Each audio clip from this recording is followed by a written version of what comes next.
Cervelo bikes are something that I've always wanted to venture into, but never actually know how in terms of what sort of bikes to get and stuff.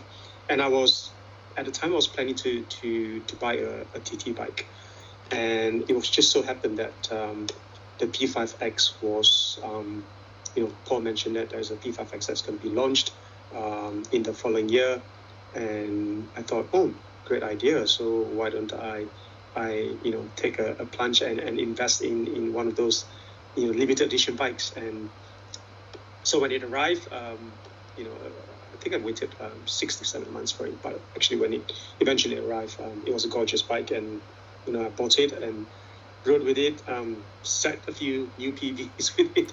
So it was a joy to ride with. But I think what made it the experience, certainly from a customer level, great, was the fact that not only had I bought a very good product from Bike and Bytes, but the whole experience around post-sales servicing, the very candid nature in which Paul and his teams provide advice, the helpful experience that I've managed to get from them are, very, very rare in today's environment. I'll give you an example. I've been to, before I was introduced to Bike and Bytes through, a few of my good friends, I used to patrol around some of the other bike shops in the Bukit Timah area, without naming those shops, but I didn't think or felt that the experience that I got from Bike and Bytes could, the experience that I got from all these other shops could match the rigor and the friendship and the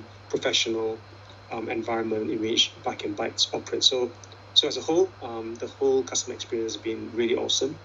The teams have been really, really helpful, even to the extent of, looking at any parts of my bikes that has got problems, whether they are big or small, it doesn't really matter, right? They are more than happy to service. And then there's also a few other members in teams that would go the extra mile to help me. So I'm very happy with the organization, and to that extent, I've actually bought my second bike a couple of weeks ago, and look forward to racing in it in time to come.